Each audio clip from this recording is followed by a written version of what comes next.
As the country hitches towards the 2027 elections, the attention of Nigerians has been turned to the major opposition parties, People's Democratic Party, Labour Party, the New Nigerian People's Party, for some signs that will play the expected role in checking the excesses of the ruling All Progressive Congress, as well as provide better alternative platforms in the political process. This is especially as Nigerians are presently grappling with the harsh socio-economic climate occasioned by the economic policies of the ruling All Progressive Congress. But Nigerians who are mostly at odds now with the situation in the country will hardly be encouraged by development within the opposition parties, from issues and allegations of lack of internal democracy, anti-party activities, factional dispute, lack of accountability to accusation of corrupt practices and the like. The opposition parties, without exceptions, are teetering towards the implosion. Now, as it is, Nigerians are justified in thinking that the opposition parties are failing the nation by not playing the proper role expected of them in the democratic dispensation. This is quite unfortunate because opposition parties are intrinsically important to the functioning of the democratic system, as their absence robs the peoples of alternative platforms necessary to hold the ruling party to account. Tonight, everyone on Big Talk will be extracting the state of the opposition in Nigeria, Tinubu presidency, and the role and the value that opposition can play in getting the country and the ruling party to work, in checkmating the excesses and addressing the many concerns and challenges confronted by the nation, the policies of the ruling party, and constructively engaging the party and the ruling party in getting things right for the dividends of democracy for everyone. Tonight on the program, we'll be extracting all of those implications. And of course, we'll also delve our attention towards the issues and the rising cost of living crisis. How can we begin to address them? We've seen cases of stampedes in some states because of the issues of the economic situation. The good intentions of some Nigerians in aware of the handing over are met with a lot of tragic events where we've lost over 67 lives at the cost of the Christmas sharing or handout that was intended by the organizers of this event. Is still a major concern. And tonight on the program, we'll be having a guest, of course, who will be joining us to extract what are the problems and how can we better address the issues of palliative, in distributing palliative and addressing the high cost of living in the country. But tonight, let's begin with the issues of the political situations in the country. I'm being joined by a political consultant and analyst, Najib Babalika, is here on the show. Thanks so much for joining us, comrade. Thank you, Michael, for having me. Yes. We can't talk of democracy without opposition. We can't talk of having government of the day or the ruling party put to work. What is your assessment of the current state of opposition in Nigeria? The current state of opposition in Nigeria is dismissible because the opposition are not operating on a common front. You know, because if you look at how the opposition is coordinating itself, it is seriously behaving without serious coordination. And this is especially because the People's Democratic Party, which is the flagship opposition party in Nigeria, has found itself in disarray since the issue of Yochiayu began. And when he left, Iliya Damagun took in acting capacity, and you know the party has not been stabilized. So this has caused serious issue.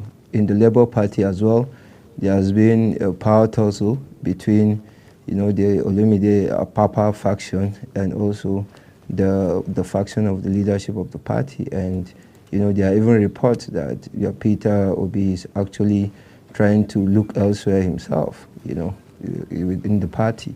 Same with the NNPP. There has been a lot of hiccups in the party, and the party itself, is not being coordinated properly.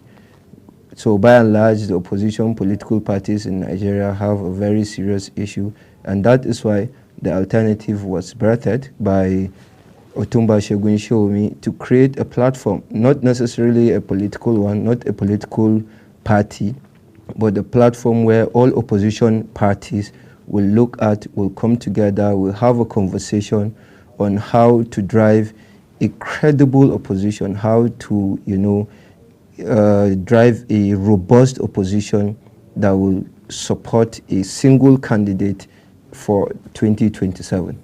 Is it possible to have a single candidacy in Nigeria, looking at the state of the multi-party system we are operating from? Of course, we are operating a multi-party system. What I'm talking about is that when I say a single candidate, for 20, that doesn't mean that it's the entirety of all opposition political parties that will come and support a single candidate. But you know what I'm talking about. I'm talking about a one-on-one candidate that will face Asuaji Bola Ahmed Tinubu in 2027. So the conversation is an ongoing one. We had our first zonal town hall meeting for the North Central Zone in Jos. Then we moved to the Northeast. We had our zonal town hall meeting for the Northeast. What is the conversation centered on? The conversation is centered basically on the issue of vote buying, vote selling, out of school children. The fundamentals that have to make this democracy work is what we're talking about. How can you have an INEC that is responsible to give credible elections to the country? Because with what we have now, the Electoral Act has still not been revisited.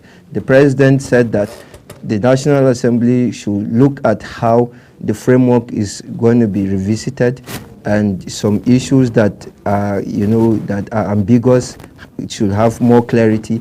But up to now, we have not been able to achieve that. You remember that INEC, has the discretion to transmit or not to transmit results. So how does that empower the bimodal voter accreditation system? So that tells you that without the electoral guidelines and framework being properly, looked at and critically placed in the right module, we cannot have the credible election that we actually desire in this country. When you look at, you've gone to the grassroots, you've interacted as well, and you've identified the problems. Those are few.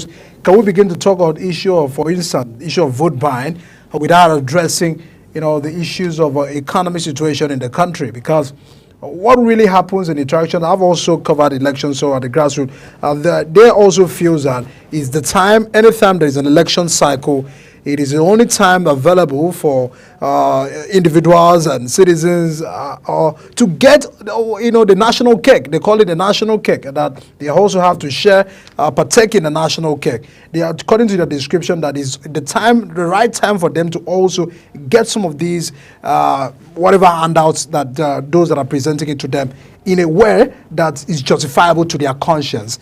But it looks that this event only happens in every 4 years, and there have always been a question of, when you get it now, what happens in the next 4 years? Would 5,000, would 10,000 sustain you for the next 4 years? But it looks that the people are not really concerned about all of those semantics or whatever you may put it. For context of economic situation, increase of vote buying in the many previous elections we've had it has increased. The issue of a Doe election was at a growing concern, but you can't compare the vote buying in a Doe to that of Ondo State, where all of the observers who partake in that election said, look, it was marred with a lot of vote buying.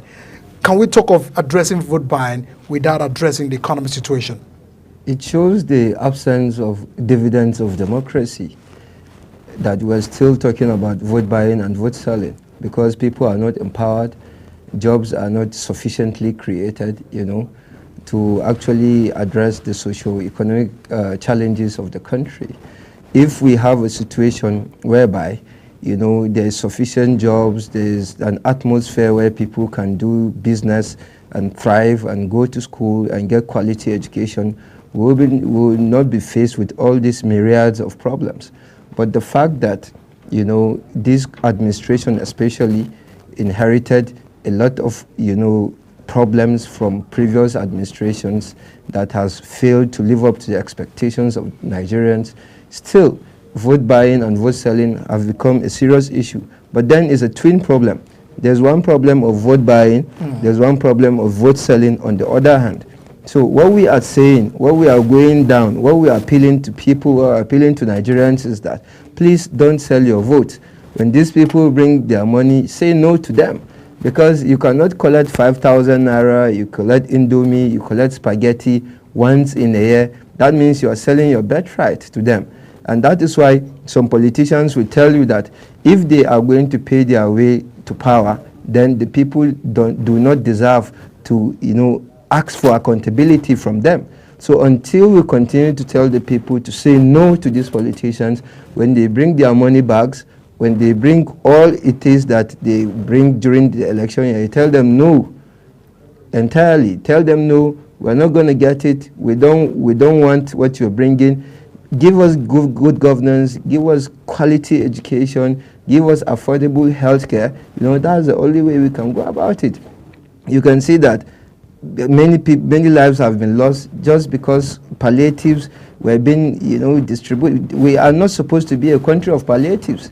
We are supposed to be a country with self-sufficiency, but because of the lack of industrialization, which is because of lack of stability in power supply, that is where we find ourselves today, and we continue to be lingering. Now the country is between the devil and the deep blue sea.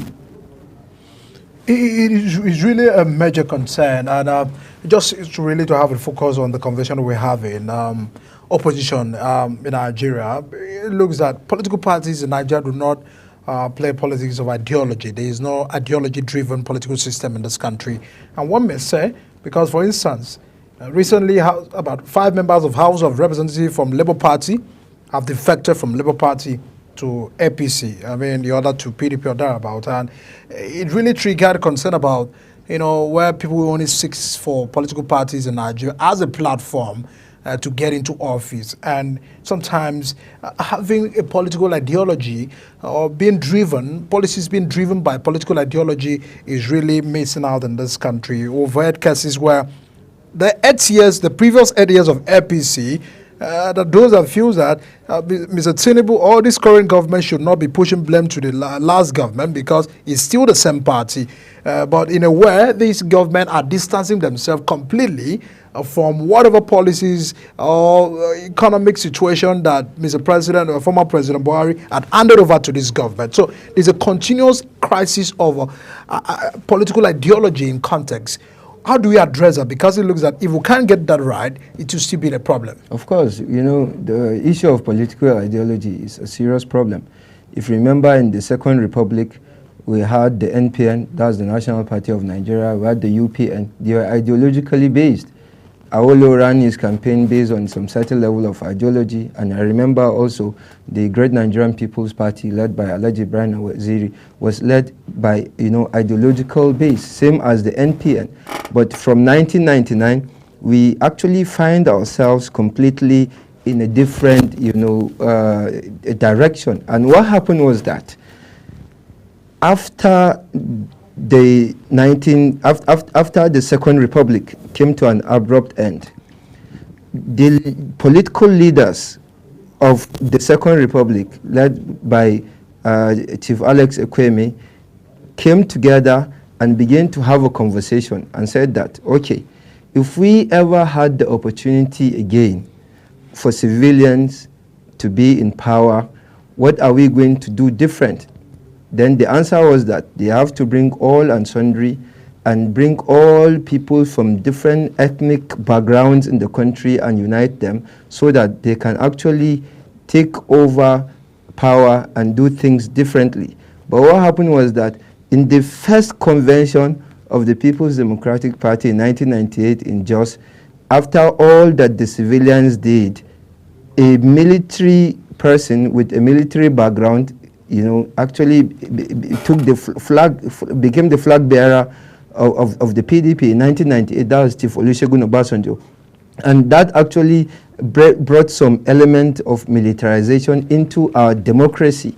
And that has hindered the evolution of democracy in Nigeria. And that was what put a stop to the ideological leanings, of democracy in the country.